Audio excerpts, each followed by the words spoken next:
Okay, all 3 times. If you want. Okay. My teacher once said not to teach anybody until they've meditated, so let's meditate first. Okay. He said if you don't meditate, you won't understand the word.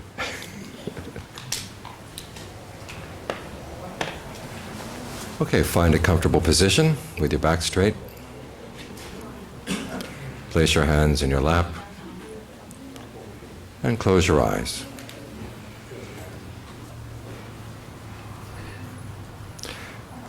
Start with thoughts of goodwill. Tonight's talk is going to be on the sublime attitudes, and goodwill is the first. So let's start with that. Goodwill is a wish for happiness, true happiness. And because true happiness comes from within, your true happiness doesn't have to conflict with anyone else's. So you can have goodwill all around without hypocrisy. So pose that thought in your mind, may I be truly happy? Because true happiness comes from within, this is not a selfish thought. In fact, the more you can develop your inner resources for finding happiness, the more you have to offer to others.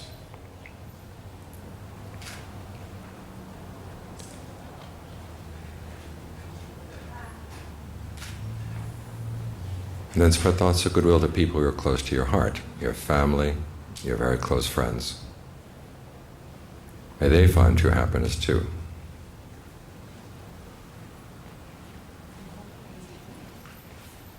And then let that thought spread out in ever-widening circles, and people you know well and like.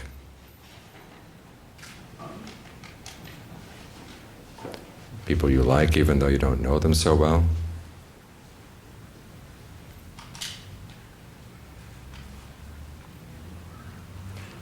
People you're more neutral about.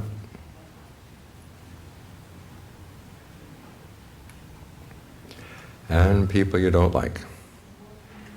Remember that the world would be a much better place if everyone could have true happiness inside.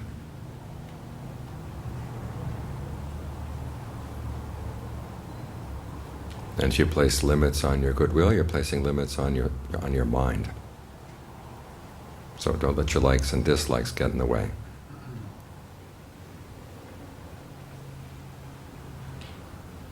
When we wish goodwill for others is basically a wish that they will understand the causes for true happiness and be able to act on them,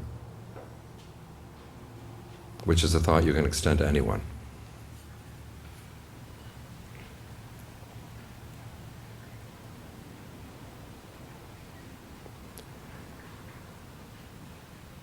Then spread thoughts of goodwill to people you don't even know.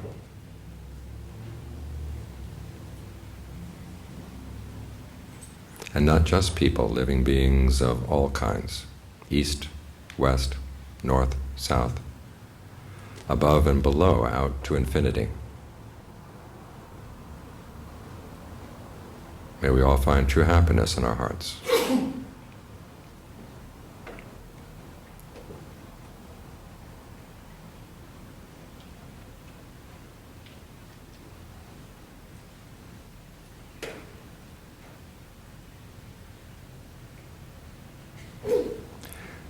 Now bring your attention to the breath.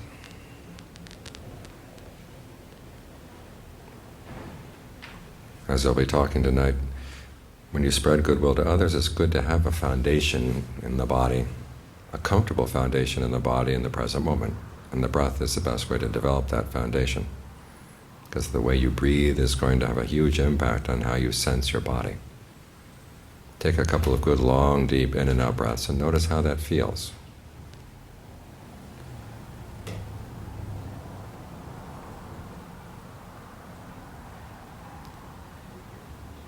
And if it feels comfortable, keep it up. If it doesn't feel comfortable, you can change the rhythm. Have shorter breathing, more shallow, heavier, lighter, faster, slower. Try to find what rhythm and texture of breathing feels best for the body right now.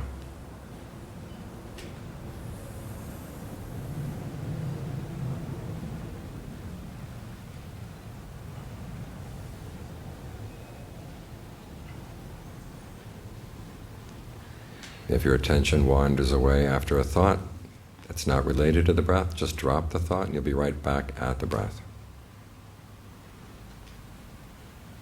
If it wanders off again, drop that thought again. Return to the breath. Each time you come back to the breath, reward yourself with a breath that feels especially gratifying. Because when we talk about the breath here, it's not just the air coming in and out of the lungs.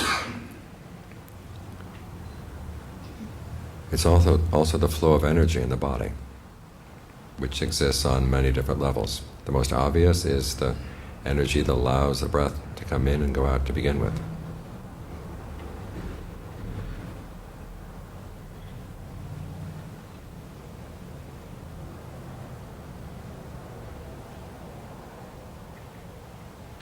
So think of that energy bathing the body in a way that feels good.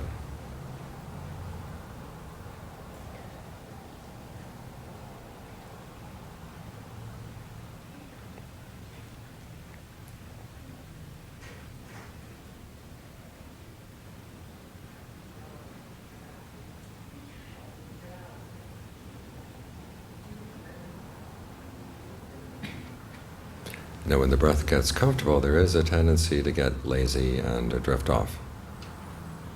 So to counteract that tendency, the next step is to be aware of the whole body as you breathe in and the whole body as you breathe out. And a good way to build up to that whole body awareness is to go through the body first, section by section. So start down around the navel. Locate that part of the body in your awareness and watch it for a while as you breathe in and breathe out to see what kind of breathing feels good there. If you feel any tension or tightness in that part of the body, allow it to relax.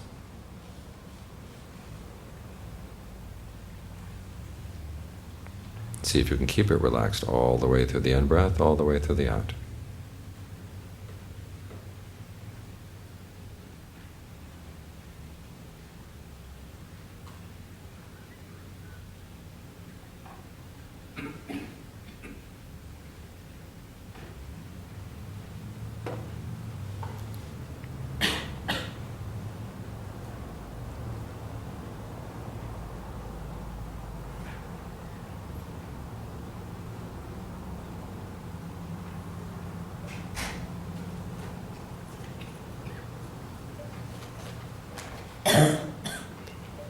And now move your attention up to the solar plexus, the area right in front of the stomach, and follow the same steps there.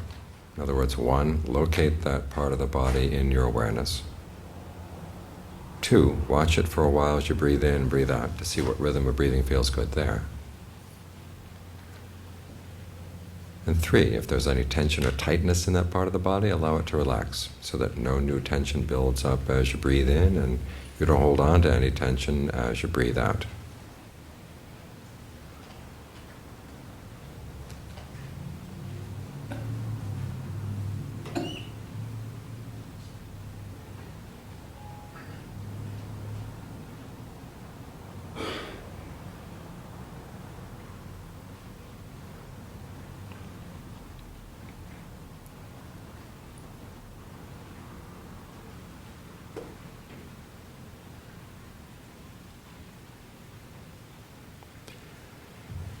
Now move your attention up to the middle of the chest and the area right around the heart, and follow the same steps there.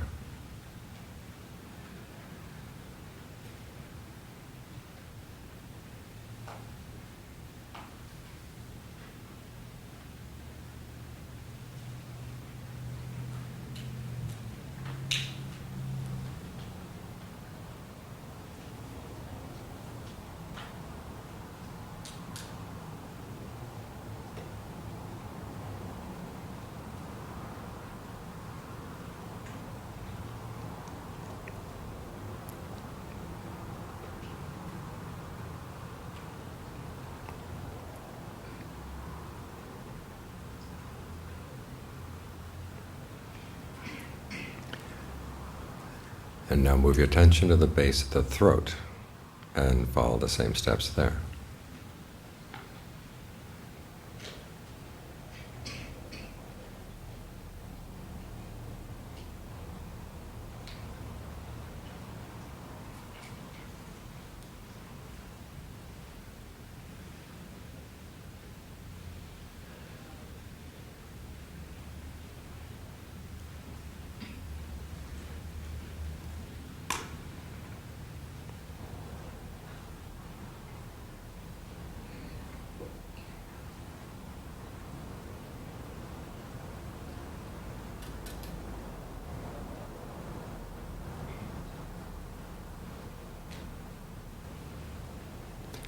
And move your attention to the middle of the head. As you breathe in, think of breath energy coming in not only through the nose, but also through the eyes, the ears. In from the back of the head, down from the top of the head, going deep into the brain.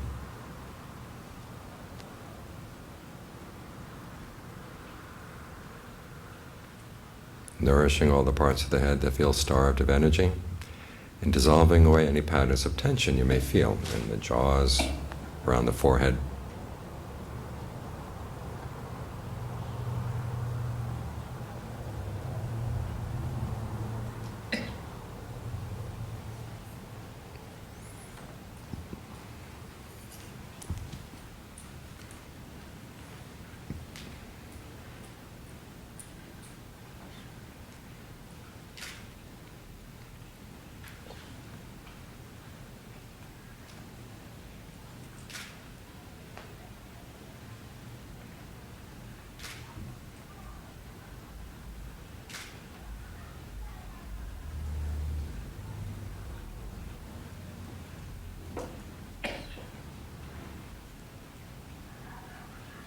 That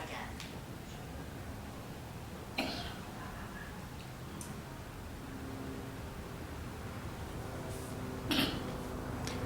Now bring your attention to the back of the neck, right at the base of the skull. As you breathe in, think of the breath energy entering there and then going down through the shoulders and the arms, out to the tips of the fingers. And as you breathe out, think of it radiating out from all those parts of the body into the air.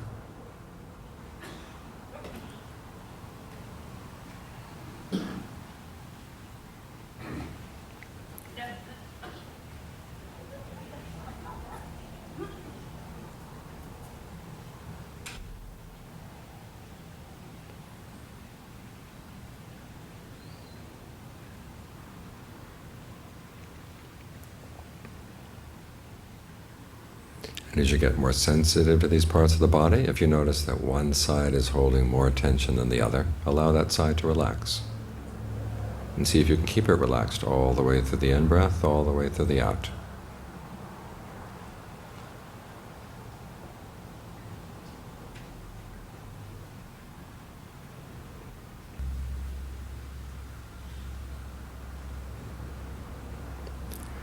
Now keeping your attention focused at the back of the neck. This time as you breathe in, think of the breath energy entering there and going down both sides of the spine, all the way down to the tailbone.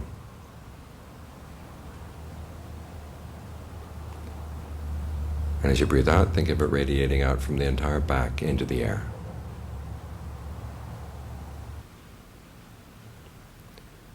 And again, if you notice more tension in one side of the back than the other, allow that side to relax, to bring things more into alignment. See if you can keep it relaxed, all the way through the in-breath, all the way through the out.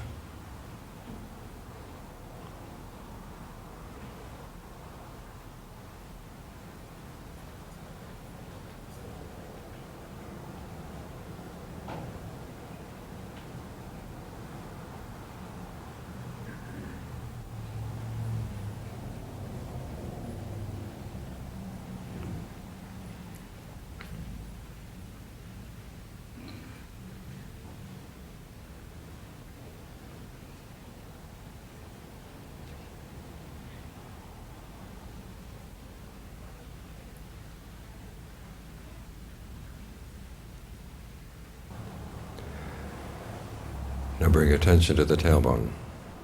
As you breathe in, think of the breath energy entering there and going down through the hips, down through the legs, out to the tips of the toes. And as you breathe out, think of it radiating out in all directions from all those parts of the body.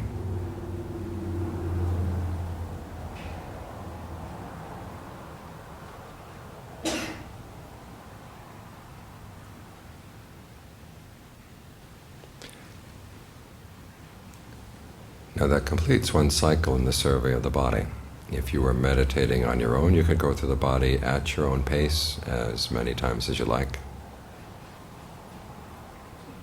But for right now, choose one spot in the body that seems most congenial to stay focused. either because the breath feels especially good there, or it's just easy for the mind to settle in there. Let your attention settle there, and then from that spot spread out to fill the whole body. So you're aware of the whole body breathing in, the whole body breathing out.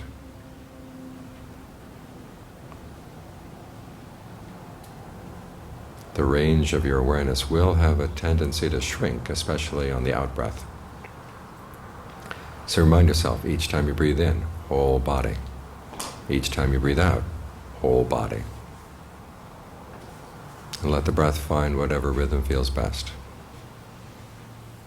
Your only duty right now is try to maintain this centered but broad awareness.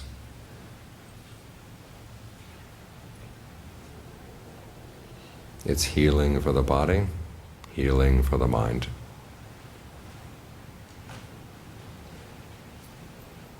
And because it's centered and all around, it provides a good basis for insight to arise, so you can understand what's going on in your own mind. But for the time being, don't worry about the insights. Just try to make this foundation good.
Now before you leave meditation, think thoughts of goodwill once more. Think of whatever sense of peace or well-being you felt during the meditation. And dedicate it to others, either specific people you know are suffering right now, or to all living beings in all directions. What in Thailand they call our companions in aging, illness, and death.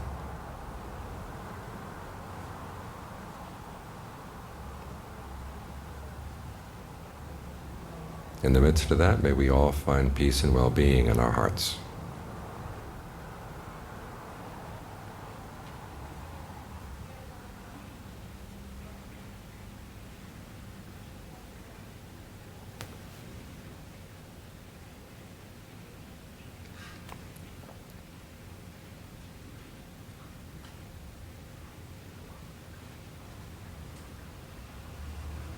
And if you'd like to continue meditating, you're welcome to. Otherwise, you can now open your eyes.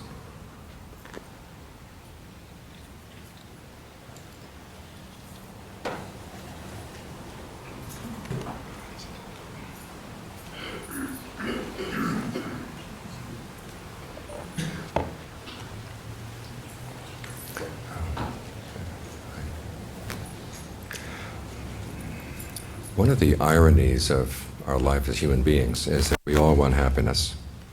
And practically everything we do is for the sake of happiness, well-being. And yet we end up doing so many things that cause suffering. Can you hear me clearly? It's almost as if we aren't really taking our happiness that seriously. We do things and say, oh my gosh, that didn't work. We do something else, that didn't work.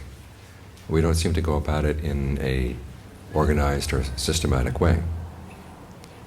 Two of the main problems are on the one hand, we don't really know what will lead to true happiness. Or secondly, we learn and then we forget. We learn some lessons and then emotions come in, something catches our attention, and we forget what we learned from the past. And the Buddha is suggesting, and this is one of the basic points of his teaching, is that we really should take our happiness seriously. Because if you don't take your own happiness seriously, what do you take seriously? But he also says that when you take your happiness seriously, it's not a selfish thing. Because it so happens that the things that you do would lead to your true happiness are also conducive to true happiness for other people at the same time. The main problem is that we don't know what would lead to true happiness, and we forget when we do know. And when you hear sometimes when the Buddha talks about how things are impermanent, these are the 2 points where impermanence really is a danger. It's not the fact that things change, the fact that the weather changes is not a big problem. The fact that this temple wasn't here and is now is here, that's not a problem. The fact is that on the one hand, we work hard to find happiness in some things and then it doesn't last. It's not worth the effort that we put into it. And the other problem with inconstancy or impermanence is that our minds can change so quickly. And the Buddha, who was an expert in finding analogies for things, he said there is no analogy for how quickly your mind can change. You're in love with someone and then a second later, you hate the person. You get a new car, and you like it, someone puts a scratch in it, and that's the end. The car is no longer any good. So the mind is so quick to change and quick to forget. So that's one of the dangers of inconstancy. So it's the fact that we work hard for things and then sometimes you can devote years to a particular type of happiness and then it just disappears. That's one place where impermanence is bad. And the other is the fact that your mind can change so quickly. And the Buddha is recommending 2 qualities of mind to develop in order to counteract these problems. The first is discernment or wisdom, and the second is mindfulness. In terms of wisdom, he said that wisdom begins with the question, what when I do it will lead to my long-term welfare and happiness? And the wisdom there is, one, you realize that happiness depends on your actions, it doesn't just come floating by. And then secondly, you want long-term rather than short-term. Because short-term will turn into something else, and if it's not happiness, it's not going to be something good. And so you realize, if I want to be truly happy, I have to give myself to something that will give long-term happiness, and it depends on my actions. And you think about this a little bit more, and the fact that if you want your happiness to last, it can't depend on the suffering of other people. There's a nice story in the canon. There's a king and his queen were alone in the bedroom one night. And in a romantic moment, the king turns to the queen and says, "Is there anyone you love more than yourself?" And you know what he's expecting. That she's going to say, "Yes, Your Majesty, I love you more than myself." And if this were Hollywood, that's probably what she's saying. But this is a polycanon. And the queen was no fool. And she says, "No, there's nobody I love more than myself. How about you?" And the king has to admit there's no one he loves more than himself. So that's the end of that scene. It doesn't go anywhere. It doesn't go where the king thought it would. And so the king goes down to see the Buddha. And he tells the Buddha what the queen said. And he said, "You know, she's right. You could search the whole world and you would never find anyone that you love more than yourself. At the same time, though, everybody else loves themselves just as fiercely as you love yourself." Now, instead of saying that it's a dog-eat-dog world out there and just grab what you can, he's saying, when you think in this way, you should realize never do anything that will harm anyone else. Because if your happiness or your attempts for happiness harm other people, they're not going to stand for it. They're going to do what they can to destroy your happiness. So wisdom here is the basis for goodwill. We have to wish for other people's happiness and think about where can I find happiness in a way that doesn't harm anyone else, because I want happiness that lasts. So your true well-being and their well-being are interconnected in this way. As for mindfulness, many times you hear that mindfulness is defined as non-reactive awareness or non-judgmental awareness.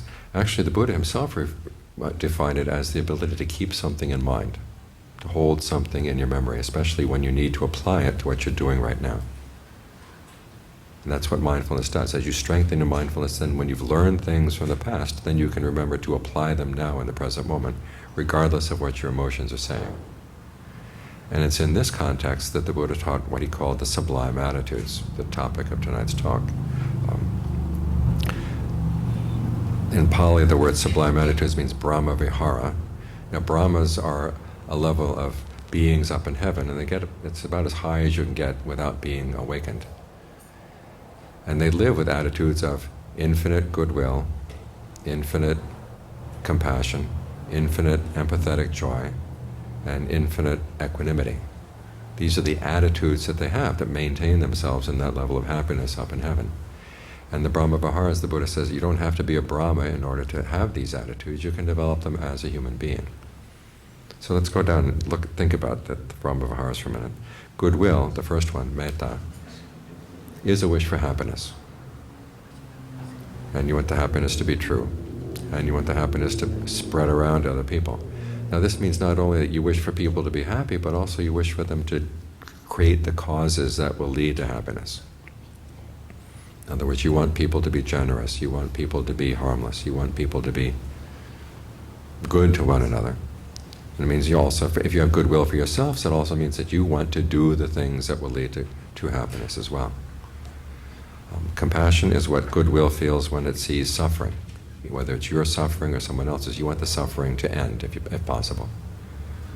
And again, this applies not only to people who are sad right now, but people who are doing things that will lead to suffering. You would like to see them stop. So that's having compassion for them. So it takes the principle of karma, in other words, that people are happy or unhappy based on their actions. It takes it seriously. So you're happy not only for people who are happy, which is what empathetic joy is about, but you're also happy for people who are doing things that lead to happiness. You feel compassion not only for people who are sad or suffering right now, but also compassion for people doing things that are going to lead to suffering. When we express these thoughts, there's a chant that's chanted almost every night in almost every Buddhist monastery in the Theravada world, which is, may all beings be happy, may they be free from suffering, and may they not lose the happiness they have. Now notice all those thoughts are expressed with may this be, may this be. Equanimity, though, the fourth Brahma Vihara, is different. Equanimity is the realization that there are times when you wish for other people's happiness and they're not going to do what will actually lead to happiness. And there's no way you can force them. Or in your case, there are times when you would like to be happy, but you find yourself there, you've got some past actions that are leading to things that are making it difficult for you right now. Okay, you treat that with equanimity. In other words, you don't focus on things that you can't change. so that you will save your energy and use your energy to focus on things that you can. So equanimity is not hard-heartedness or total indifference. It's simply the realization there are some things that you cannot change in the direction you'd like to see them, so you just put them aside and then you focus on things that you can change. So on the one hand you have goodwill, compassion, empathetic joy, which are the willing side of the Brahmaviharas. And then equanimity is kind of the realization that, okay, there's some things you just have to put to the side so that you can focus on the areas where you can make a change. Now these attitudes, we have these attitudes to some extent. As a human being, you have to have goodwill for somebody, you have compassion for some people, you have empathetic joy for some people, you're equanimous about other people. But it's hard for us to feel these things for all living beings without limit. This is why the attitudes have to be developed consciously. Because if you don't develop them consciously, then you can't really trust yourself when you're acting with someone that you really dislike intensely. You can't trust yourself to act in a skillful way. You end up creating bad karma for yourself, you end up creating a mess in the world outside. So you want to be able to develop these attitudes as you can, so that you can apply them whenever they're needed. So say in a case when a loved one is sick, and you realize, okay, you can't cure the illness, you've got to work then on being equanimous toward the illness and then focusing what you can do to help that person in other ways. So you want to be able to call on these attitudes when they're appropriate. And this is where the Buddha's teachings on something called fabrication come in. He said, we tend to create mind states, he says, in using three things. One is simply by the way we breathe. If you breathe heavily for 5 minutes, you'll have one kind of mind state. You breathe gently for another 5 minutes, you'll have another kind of mind state. A lot of your emotions are basically thoughts that get into your breath. Anger comes and there's going to be a switch in your breath and you find yourself, the breath feels very uncomfortable. And after a while you say, this anger I have, I've got to get it out of my system. Now for most of us, getting it out of our system means either yelling at somebody, doing something outside, or the other alternative would be to bottle it up, neither of which works. Because when you bottle it up, it turns into The Thing. You remember that movie? The Thing? It would go underground and grab you, And so a lot of times your anger, when you bottle it up, just does that. It comes out some other side. And so one of the reasons we work with the breath, as I recommend it right now, is that gives you a third alternative. You don't have to let the anger out through unskillful actions, and you don't have to bottle it up. You can breathe through it and disperse the energy that is built up in the breath around the anger. So the breath, the way we breathe, is one of the ways in which we create a certain mind state. And we can learn to breathe in ways that will be more conducive to more skillful mind states. That's one. The second way we create a mind state is simply about the way we talk to ourselves about it. How could she do that? She's my friend. I thought she was my friend. Why could she do that? Why did she just... We can talk about this for hours. And where does it get you? It gets you all worked up. So what you need to do is think in new ways. Maybe she has a headache, Give her the benefit of the doubt. That's the second way. The third way that we create our mind states is through feelings of pleasure or pain, either pleasure or pain that we feel in the body. Feelings of pleasure or pain, neither pleasure nor pain. And these, of course, can be related to your breath, or they're related to the way you think. And then there are perceptions. These are the images that go into the mind. Kind of like subliminal messages on TV. Something will flash into your mind. You see your boss and you see monster, That's going to affect the way you relate to your boss. You see a little rabbit and you think, oh, isn't the little rabbit cute? Little rabbits can eat all your vegetables, Just because they look that way or you have that perception doesn't mean that the perception is going to be real. But we do have these things we apply. This happened at the monastery several years back. We had one ground squirrel. And it was a cute ground squirrel, so the monks fed it. And then we noticed it was getting fat. And it wasn't just fat, it was pregnant. And it's now the grandmother of this huge colony of ground squirrels, which is going to undermine civilization. I mean, they just dig through and dig through the mountain. So the emotions you have these little images that kind of come into the mind and will have an effect on how you relate to other people. And so what you need to do to develop the Brahma Viharas, if you notice that you're feeling ill will for someone, you have to ask yourself, okay, how am I breathing around this?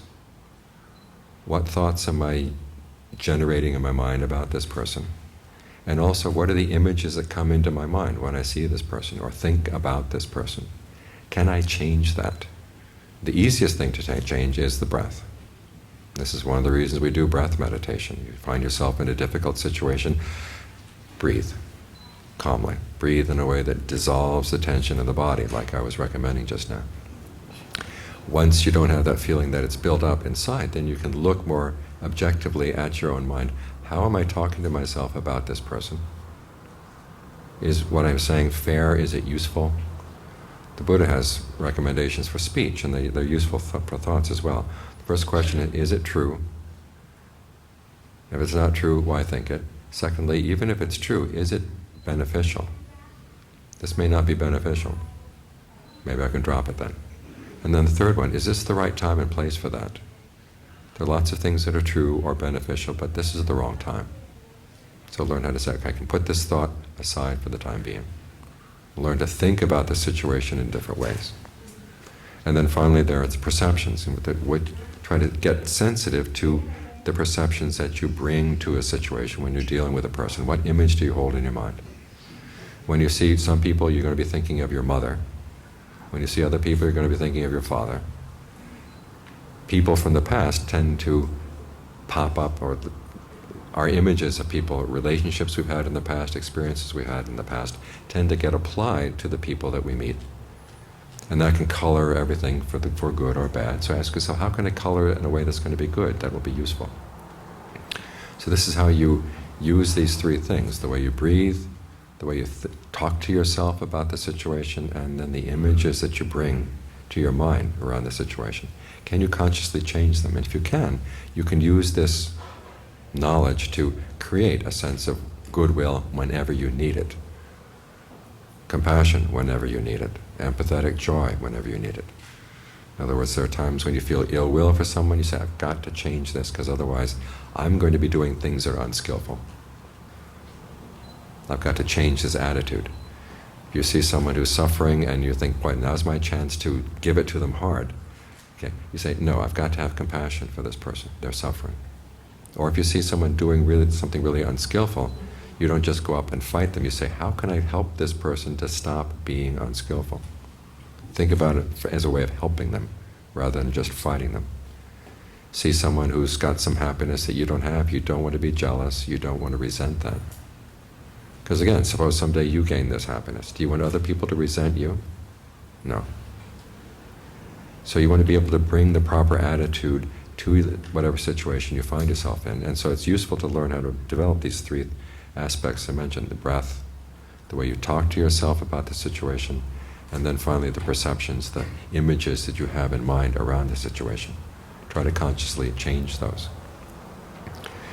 Now to help in this, to help keep this in mind, and also to help you have some decent ideas about how to apply it in your life, the Buddha talks about three, or helps you in three ways. The first one is in his teachings on the precepts. There are 5 precepts. The first one is not to kill anything, anybody. Secondly is not to steal anything. The third is not to have illicit sex. The fourth is not to tell lies, in other words, to consciously or intentionally misrepresent the truth.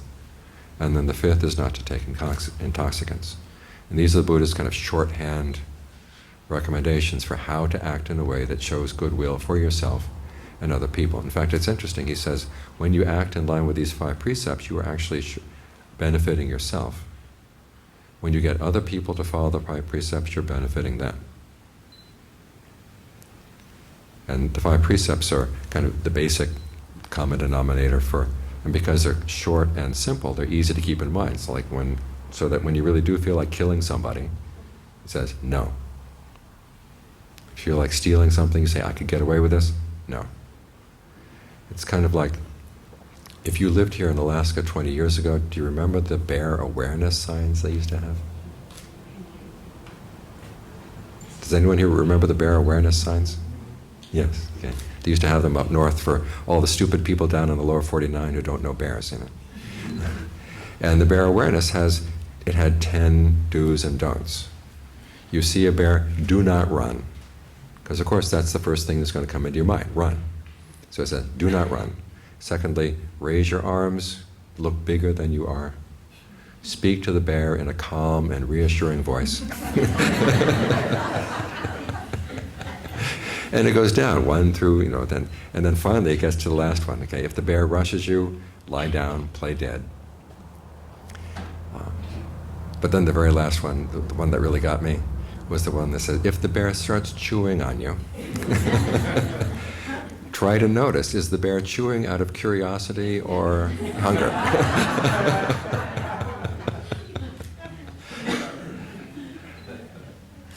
And that's going to require a lot of mindfulness and alertness.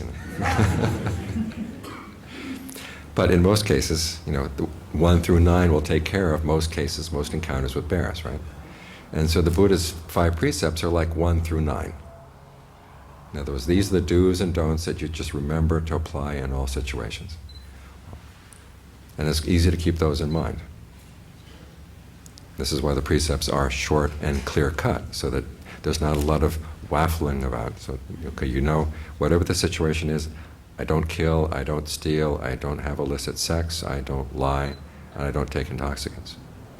You make that promise to yourself if you really have goodwill for yourself and for the people around you.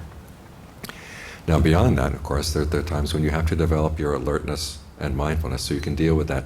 In the last situation, the bear is chewing on you. You probably can think of some incidents in your life where it's like the bear is chewing on you. And you need something beyond, more than just simple precepts. You need to be very alert and mindful about what is the appropriate thing to do in this situation. And this is why we develop breath meditation, because it helps strengthen your mindfulness.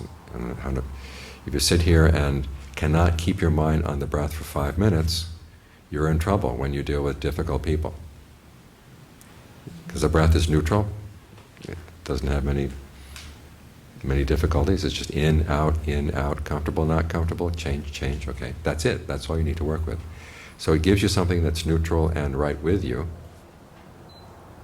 that helps develop your mindfulness. So you can I'm going to keep this in mind, we're going to stay with the breath, and if I find myself wandering off, I'm going to come back. And your ability to develop this talent or to develop this skill then gets carried into other areas of your life so that you can hold things in mind as you walk into a difficult situation. We're developing not only mindfulness but also alertness. You're watching what's happening with the breath. You make changes, you immediately can see whether the change is for the good or for the bad. You develop that sensitivity to what's going on in your body right now. And that will also help you when you come to difficult situations where you need to generate some goodwill for someone who's really, really hard.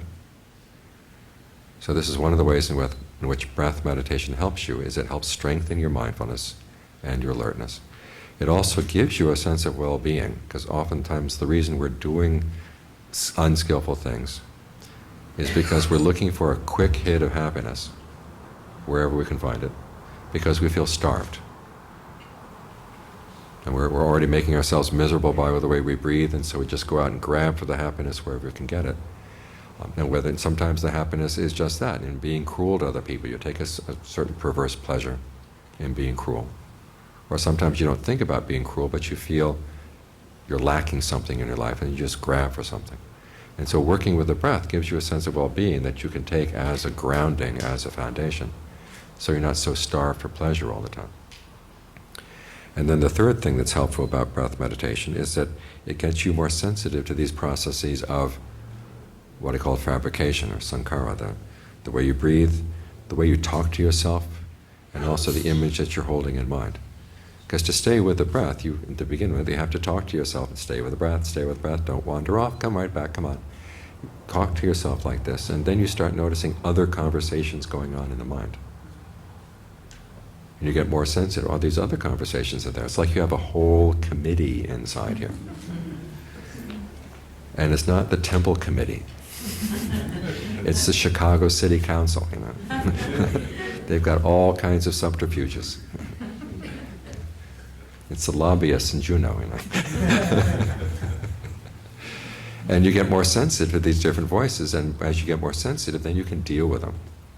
Because otherwise they tend to stay in the background and they'll make little comments when you're not paying attention. And they can poison the water of the well in your mind. But if you're sensitive to what you're saying to yourself, then as difficult emotions come up and you see, okay, this way I'm talking to myself is not helpful right now, you can change the way you talk. And then finally, with the perceptions, the images you hold in mind, you'll find that the way you perceive the breath, the image you have about the breath, will influence the way you sense the breathing. For instance, if you think that the breath is only the air that comes in and out through the nose, that will make it very difficult to do breath meditation, say when you have a cold. Or even just sitting here, and there's a sense that you've got this whole body to nourish, and it's only two little holes right here. Whereas if you think of the breath energy coming in from all directions, through every pore of the skin, then the breath becomes a lot lighter, becomes a lot more spacious. Your sense of the body becomes more spacious.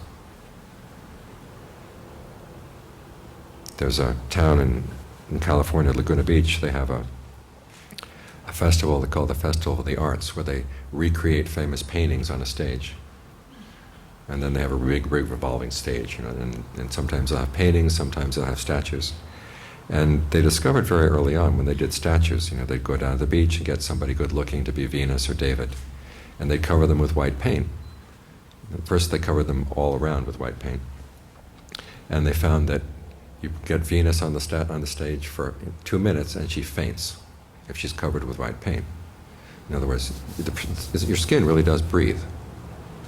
They discovered that so for her not to faint, they had to keep her back not covered with a paint. In that way, so there's a breath energy that does come in and out the pores. So if you hold that perception in mind, it will change the way you sense the breathing. And you begin to realize just simply the way you relate to your breath is so dependent on these perceptions. The same principle applies to the way you relate to other people. And if you can change the perception of your breath, you can change your perceptions around other people. So the breath meditation gives you some hands-on experience in dealing with these different types of fabrication. The physical, what they call verbal, how you talk to yourself, and mental fabrication, which is the perceptions you hold in mind. So those are three of the ways in which breath meditation helps as you try to develop the Brahma Viharas. It strengthens your mindfulness, gives you a sense of well-being here in the present moment, so it's a lot easier to feel goodwill for other beings because you're feeling good inside yourself. And then finally it gives you some practice in these different ways in which you fabricate your mind state, so you can step back from a mind state and say, I'm putting this mind state together in a really stupid way, I can do this differently. All too often we think a feeling comes up very strongly and this is what you really feel. The question is, do you really feel that, or is that something you just habitually fabricate around that situation? And if you can think of, I can step back from this and fabricate it in a different way, this puts you more in charge of how you're going to be dealing with yourself and dealing with other people. Finally, and some of the help that the Buddha gives in developing these Brahma Viharas is his reminder that your life is shaped by your actions. Your actions are your treasures. Now, are they your treasures or are they your junk? I mean, look what kinds of actions you do in the course of the day. It's like the person who carries a suitcase around. What are you carrying in your suitcase in terms of the actions you've done in the course of the day? If you can develop the Brahma Viharas, your suitcase will have good things in it. It'll have treasures that are actually worth carrying around. Although the image in the canyon is that you don't have to carry your good karma around, it floats behind you. It's light.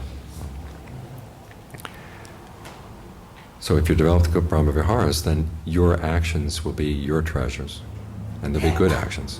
Secondly, he says also that not only the actions you're doing now and into the future, but if you develop these Brahma Viharas in an unlimited way, it has an impact on your mind so that even bad things you've done in the past are not going to affect you as strongly. The analogy he gives is of a lump of salt. If you put the lump of salt into a small cup of water, the water would be too salty to drink. But if you took that same lump of salt and put it into a clean river, and his image was the river Ganges, He said, you could still drink the water in the river because there's so much more water. In the same way, he says, the karma that comes in from the past where you've done unskillful things is like the lump of salt. If your mind is narrow, easily overcome by pleasure or pain, easily pushed around by your emotions, it's like that cup of water. But if your mind is more expansive, so that's not overcome by pleasure, not overcome by pain, it's like the water in the river. So the past karma coming back is not going to affect you nearly as hard.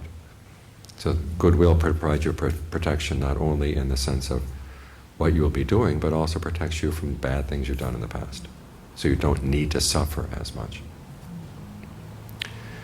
And this is one of the reasons why one of the most famous images that the Buddha gives about goodwill. He says, you should protect your goodwill as a mother would protect her only child. Even in very difficult situations. There's one point where he's talking to the monks and he says, if bandits were to pin you down and to start sawing off your arms and legs with a saw, he said, if you don't have goodwill for them, you're not following my teaching. It's not easy. But if you realize, okay, my goodwill is more valuable than my arms and legs, you hold on to your goodwill.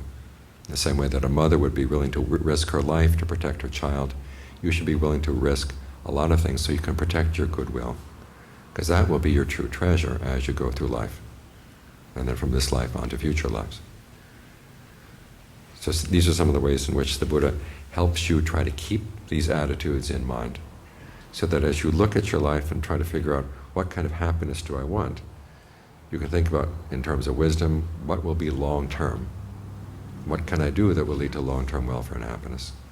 And then in terms of mindfulness, keeping these attitudes in mind so that whatever you learn that does lead to long-term welfare and happiness will be there to remind you at all times as you're making your choices as you go through the day. That's the end of the Dharma talk. Okay. Are there any questions before we break?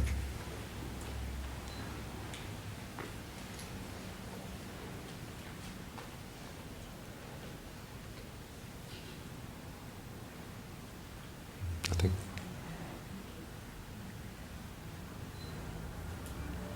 This is your last chance. I'm not coming around to do any more days.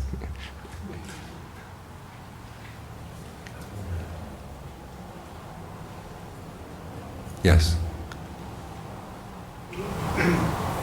What is the antidote for anger?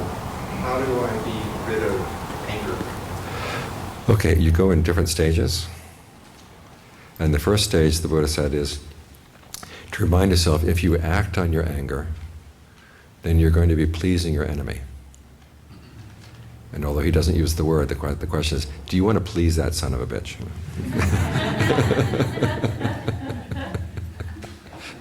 We're talking here on a very basic level. But in other words, okay, if I act on this anger, I'm going to destroy myself. I'm going to do stupid things, and I'm going to regret it after I said it, and there will be people who would like to see me do stupid things. Do I want to please them? So that's the first thing to hold in mind. And then the second thing is, okay, the reason I'm not acting on the anger is because I have goodwill for myself. So have very strong goodwill for yourself. And then think about, okay, if I act on this anger, it's going to be bad. So I've got to have goodwill for the people around me. And so the Buddha says, in this particular case, you look at someone who's done something really bad and say, is there anything good they've done? And focus on that. The analogy the Buddha gives is of a person who is going through the desert and is very hot and tired and thirsty and comes across a little cow print with a little bit of water in the cow print. And he knows, okay, if I try to scoop it up, I'll get it muddy and I can't drink the water. I'll have to go down and slurp it up out of the cow print. Now that's a very undignified posture. But you say, okay, I need that water. And it's the same way, okay, I need to think about this person's good qualities, even though they've done other things that are really distasteful or I really dislike intensely.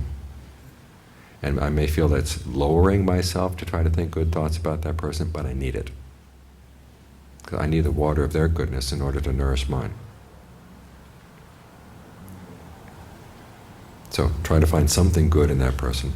And if you can't find anything good in that person at all, then you're just going to have compassion for that person. That person's creating a lot of bad karma. So these are the 3 ways to think to help overcome anger. Yes, Kathleen? You mentioned about if someone's sick and you have to put aside that you can't control whatever that is. Mm. But how do you control, even though you know you can't control that, maybe you have anxiety about it, they're going to die, or there's fear and anxiety that you're carrying inside yourself. And intellectually you know that you can't do anything about Right. it. Mm-hmm. How do you Well, dispel that? just remind yourself we're all going to die. And so prepare yourself mentally for that. Okay, in case this person dies, how am I going to handle it? If you're afraid to think about it, that's when you have a lot of fear and anxiety. But if you say, okay, that there's going to be some point where this relationship will have to end, and it may be ending a lot sooner than I want it to. But learn to think about it so that you can say, okay, I can still kind of breathe through this and still be with it. Because all too often we think, I can't think about that, I can't think about that. And that just makes it bigger and bigger and bigger than it has to be. So allow yourself to think about that and say, okay, this person may die, in which case, is there any unfinished business I have with this person? Any things I would like to say, good things I would like to say to the person before they go? Say them now. So there's not the regret afterwards, oh, I wish I had told her how much I appreciated her, or I wish I had shown more kindness. Show the kindness now. And that makes it a lot easier to deal with the fear that comes up.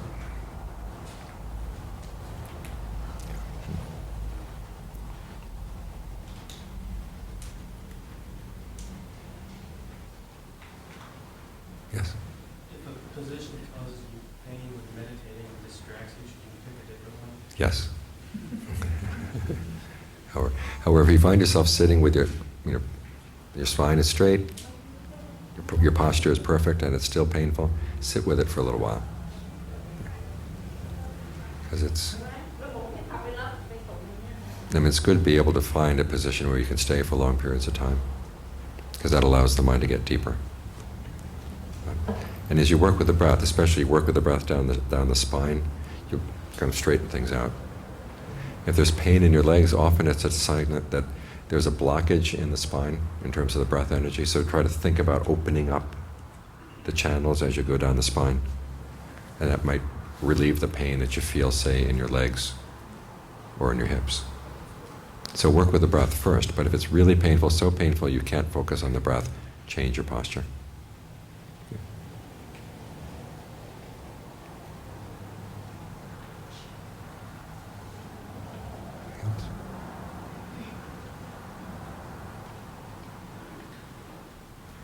Okay, well, thank you for your attention. I hope that this was helpful. Count 3 times.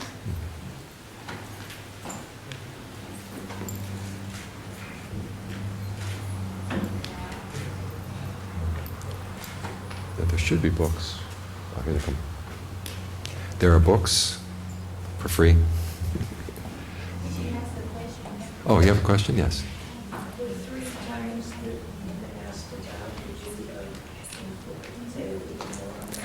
It's a reference to what are called the Triple Gem, which is the Buddha, and then the Dharma, which is his teaching, and then the Sangha, which are the followers of his followers who've gained awakening. So it's in honor of them.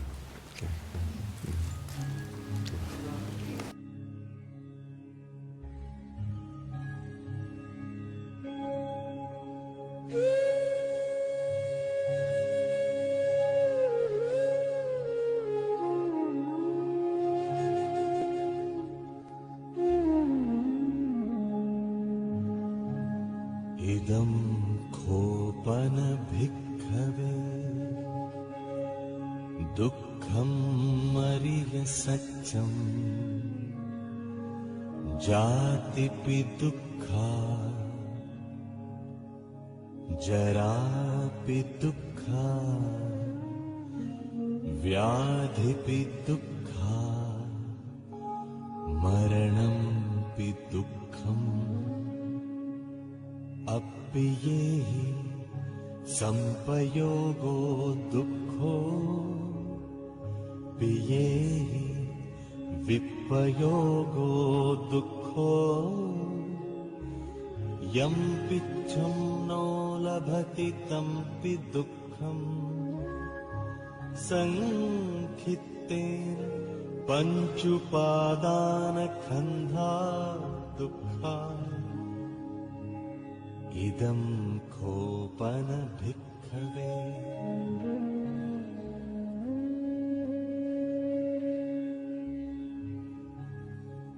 इदं खोपन भिक्खवे दुःखसमुदयं यम् अरिय सत्यम् यायं तण्हा पोनो भविका नन्दिरागसहगता तत्र तत्राभिनन्दिनी सेयत्थीदं कामतण्हा भवतण्हा विभवतण्हा इदं खोपन भिक्खवे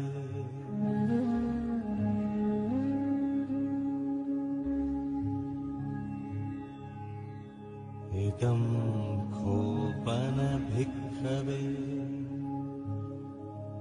दुःखनिरोधम् अरियसत्यम् यो तस्सायेव तण्हाय अशेष विराग निरोध चागो पटिनिस्सग्गो मुक्ति अनालयो इदं खोपन भिक्खवे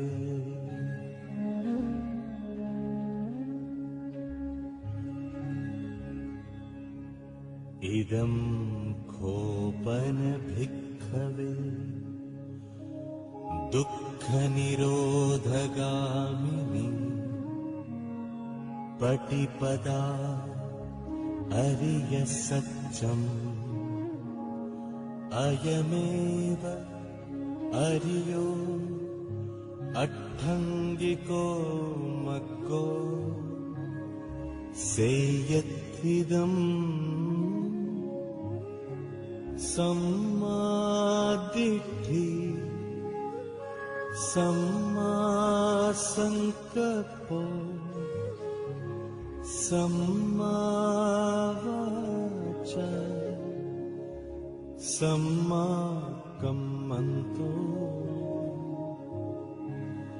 सम्मा आजीवो सम्मावायामो सम्मा सति सम्मा समाधि